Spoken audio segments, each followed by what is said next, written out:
Hi friends, இன்னைக்கு நம்ம வீடியோல நார்த் இந்தியன் ஸ்டைல்ல ஒரு தம் ஆலு ரெசிபி எப்படி செய்யறதுன்னு பார்க்கலாமா? அதுக்கு ஒரு மிக்ஸி ஜார்ல ஒரு பெரிய சைஸ் தக்காளி, ரெண்டு பச்சை மிளகா, 6-7 முந்திரி பருப்பு எல்லாத்தையும் சேர்த்துட்டு நல்லா விழுதா அரைச்சிக்கலாம். கடாயில 1.5 டேபிள் ஸ்பூன் எண்ணெய் சேர்த்துட்டு எண்ணெய் நல்லா சூடானதுக்கு அப்புறமா ஏற்கனவே நான் 1/2 கிலோ பேபி பொட்டேட்டோவை வேக வச்சுட்டு தோல் நீக்கிட்டு ஃபோர்க்கால லைட்டா குத்தி வச்சிருக்கேன். அதை சேர்த்துட்டு நல்லா கோல்டன் ப்ரௌன் கலர்ல ஃப்ரை பண்ணி எடுத்து வச்சுக்கலாம்.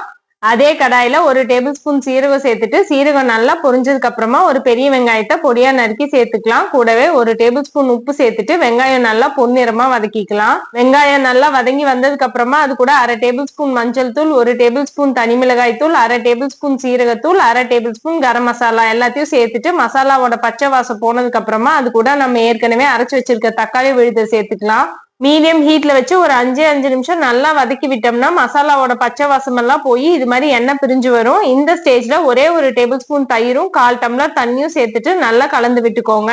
ஒரு 2 நிமிஷம் நல்லா கொதிக்கிறதுக்காக விட்டுட்டு நம்ம ஏற்கனவே ஃப்ரை பண்ணி வச்சிருக்க பேபி பொட்டேட்டோவை அதுல சேர்த்துட்டு மீடியம் ஹீட்ல வச்சுட்டு ஒரு 7-8 நிமிஷம் நல்லா வதக்கி விட்டுக்கலாம். இப்ப ஃபைனல் டச்சா 1/2 டேபிள் ஸ்பூன் கஸ்தூரி மேத்தியும் பொடியா நறுக்குன கொத்தமல்லி இலைகளையும் தூவி நல்லா கலந்து விட்டு சர்வ் பண்ணீங்கன்னா சூப்பரா ஸ்பைசியா ஒரு தம் ஆலு ரெடி. இது சாம்பார் சாதம், தயிர் சாதம் எல்லாத்துக்கும் அவ்வளோ அட்டகாசமா இருக்கும். கண்டிப்பா ட்ரை பண்ணி பாருங்க. பாய்.